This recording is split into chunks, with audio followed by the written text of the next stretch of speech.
I wanted to bring people a bit up to date on a couple of things that have been going on. Now, there has been a movement with Adrian Brannock's bankruptcy trustee as well. There has been progress and things are being looked at on that side as well.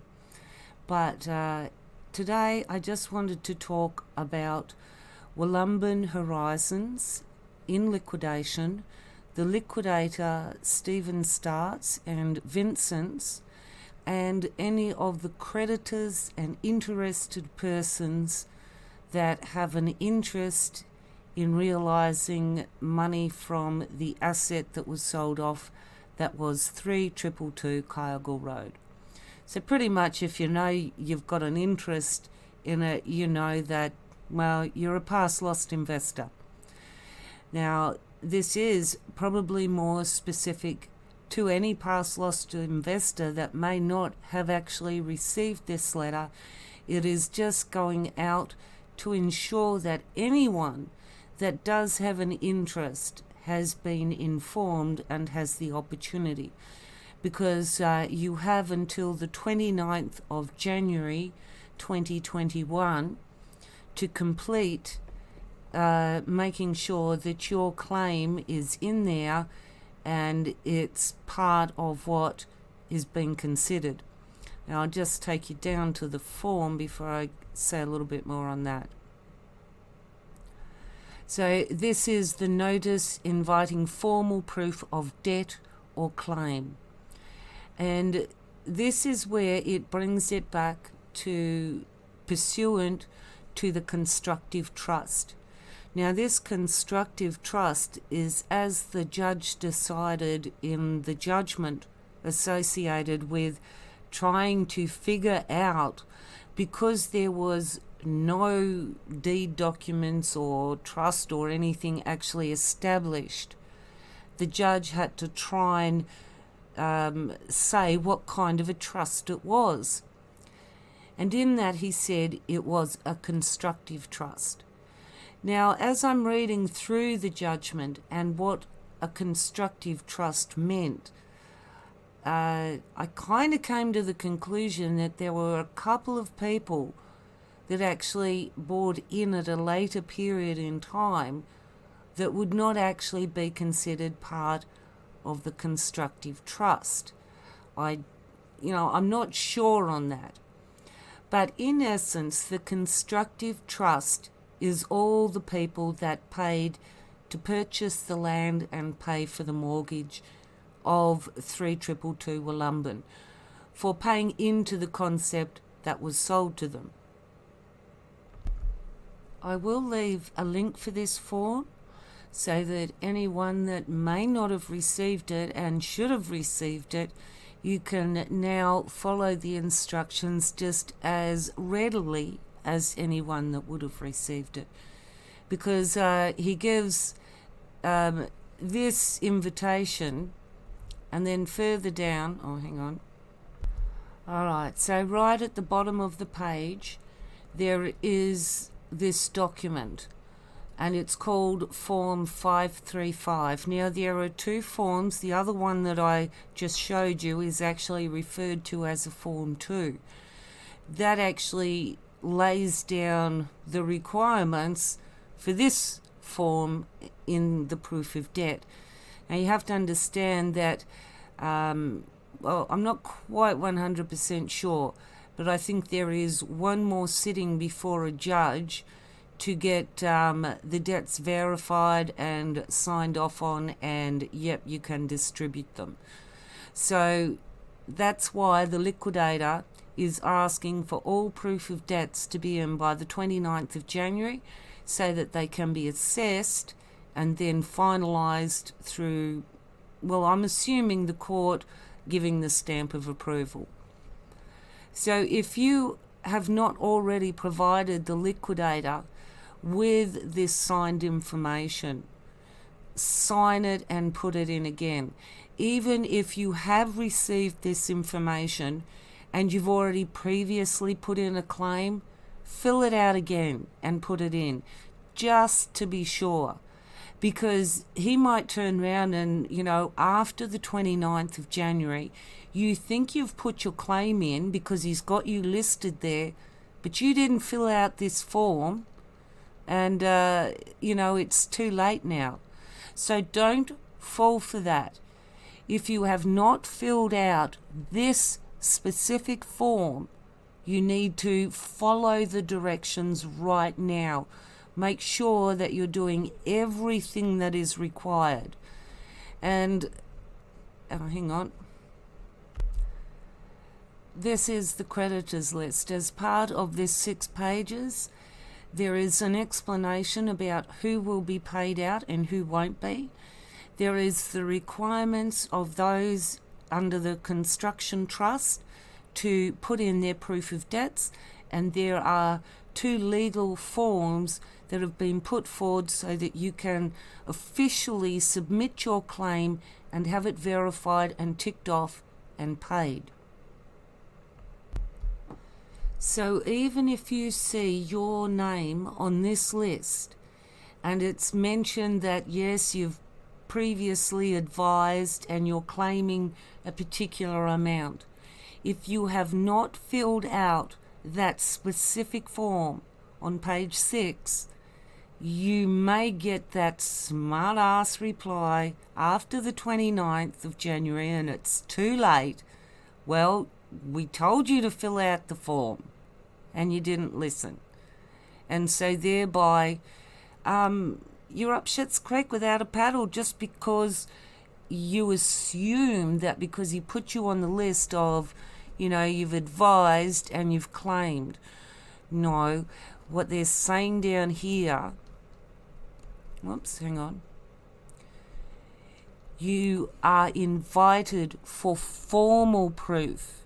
What you've provided in the past is informal proof. You are invited to submit formal proof of debt or claim. And the way that that is accepted is with, this form. This form has to be completed as your formal proof of debt. Without it, there is no formal proof. So, please, if you have already got your name on a list, but you have not signed this Form 535, you need to get that form in before the 29th of January. Or you could be told, sorry, you didn't fill out the form. I sent you the letter, I told you to fill it out, and it doesn't matter that you say, well, but I thought that because you had my name on the list and that I had made the claim that, that I didn't have to. And that's why you've got to be very clear on this. This is now you have to provide formal proof. Everything up until this point was informal. So you need to fill out this form if you have not already done it. Otherwise, you're going to miss out. So when you look at the whole 6 pages and you look at what's been put out for assessment, there are several key features that come to mind. One of them here has been highlighted in bold. I note that non-trust creditors will have no entitlement to receive funds from the realisation of assets of the trust. Now, the trust creditors is the people that are associated with the constructive trust.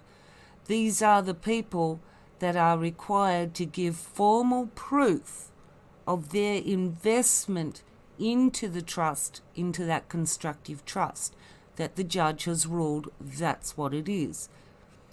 Now, I'm not 100% sure on this because, some of these things can be so vaguely explained in some ways that it's hard to actually confirm that that's the meaning. So I took all the creditors that are listed below and I pulled out all of those ones and stuck them into a list of the constructive trust, as the judge described it in the judgment, so that then I could identify the people that were on the creditors list that were identified as constructive trust creditors, aka trust creditors. Now, anyone else that doesn't fall within that constructive trust as a creditor to the company because they are owed that money back, there are non-trust trust creditor. And all those other non-trust creditors include debts that are supposedly owed to the company by other people that are members, whether it's their member company or them themselves as a member claiming that they're owed this money. That is a non-trust creditor. And that big note in bold there says that non-trust creditors have no entitlement to receive funds. But that big bold sentence comes after, in addition, a necessary step is to consider whether any claims made by creditors in the winding up are debts properly incurred by the company in its capacity as bare trustee of the trust for those parties who subscribe money for the purposes of becoming members of the Bulla Bulla community. See, this is where it's all this long-winded stuff. This is where it's easier to say the past lost investors, okay? I know it's a label, but it's less of a mouthful, isn't it?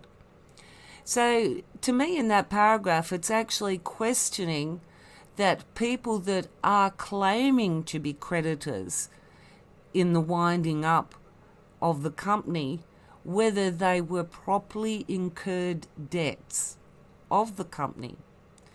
So in other words, you know, if you've got a member that claims, oh, I lent them this amount of money and I did this for them and, you know, I billed them for something that I said that I did for them in my company name and I said I lent them all this money.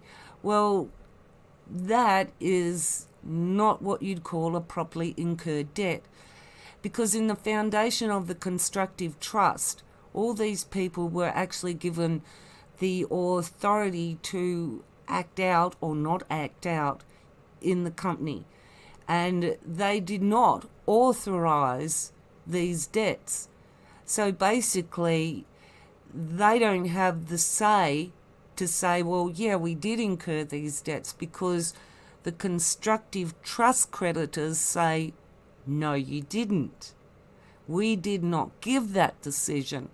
And now with the constructive trust to back them up, they have more of a valid position. Now, the thing that I do find interesting too is that there has always been the talk of how the past lost investors were second in line to a secured creditor who had taken a mortgage out, well, AB had taken a mortgage out over the property, and that secured creditor held first preference of getting paid out if 3222 was sold. Now, the list below here, where there is talk of the creditors, all right, now let's go down here. This actually says all creditors. It doesn't say just unsecured creditors. It says all creditors, and it comes to the end of all creditors, and none of them have actually been listed as anything other than unsecured creditors. So there is no secured creditor claim against Wollumbin Horizons Proprietary Limited. The existence of a security over the property and a first claim because of a mortgage seems to have not eventuated. I can't tell you any more than that it's just not on all the creditors list. Now, all these ones with zero qualities, a lot of them are actually deregistered company. They've even got Mark Darwin's Organamazing in here. And, where is it? Yeah, Organamazing. And they've got Wollumbin Dreamtime. These are all deregistered companies, along with the fact that it's not property investments, or what is it, Boundary Properties Toowoomba. It's property, where is it? Hang on. So the dollar value I had listed on my creditors list for Boundary Properties Toowoomba was, well, pretty much this dollar value. It's slightly variant, only in the hundreds and dollar cents, but in the ballpark of 154,000. Yeah, it's neither here nor there in the grand scheme of things, but the name has changed from Boundary Property Toowoomba to Boundary Property Trust. Now, that doesn't exist as a registered company. Now, the thing about anything is that any of these people that are making a claim actually have to prove that they are a legally identifiable person.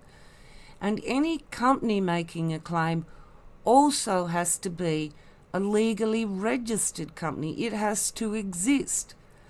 Boundary Property Trust does not exist as a company or as a business or anything that can be identified.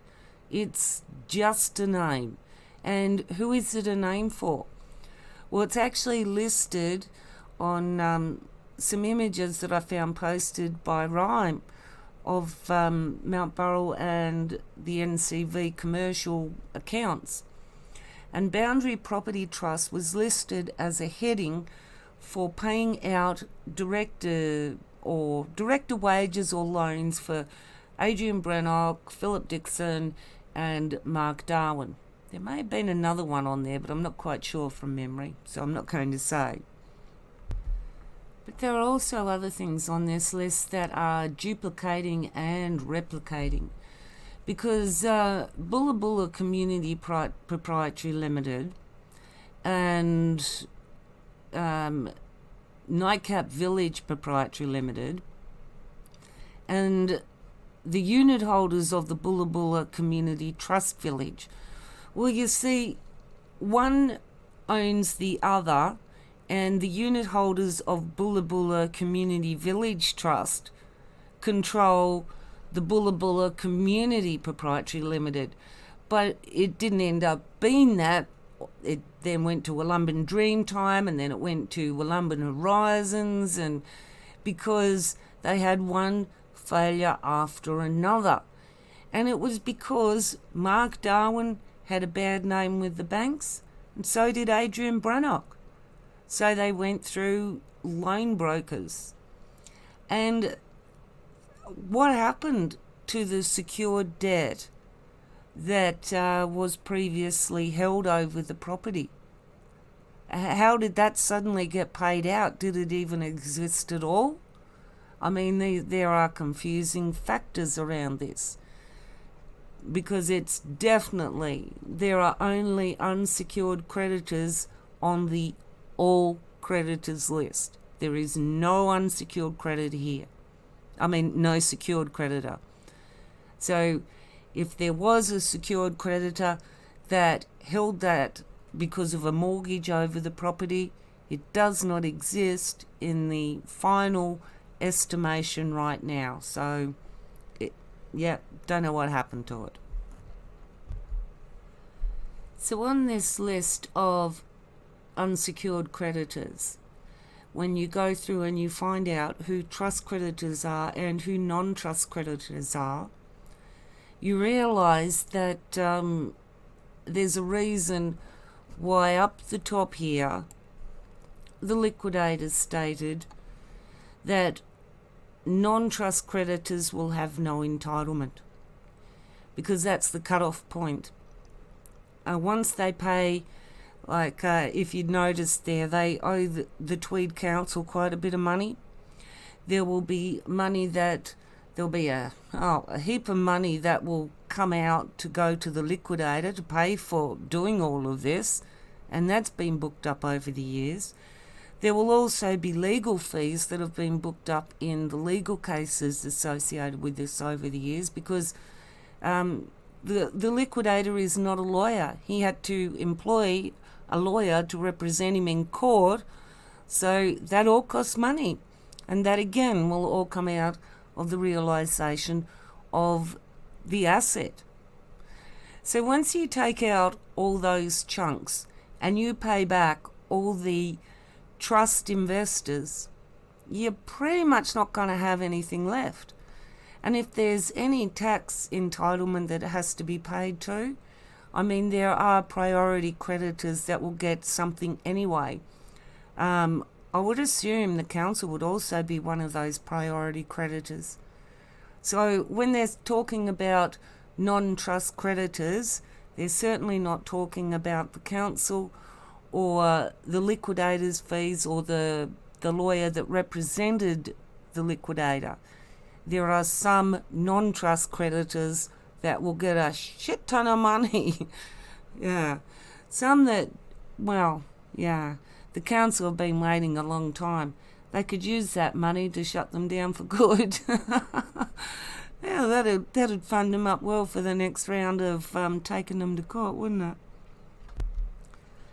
Okay, so I think that's pretty much rounded it all up, that if people have not, if you have got an interest in 3222 and in the Wollumbin Horizons, you're a past lost investor, and if you have not filled out this form, this one down here, you must fill it out and send it in before the 29th of January. That's your deadline. And seriously, if you do not fill it out, there is no excuses past this.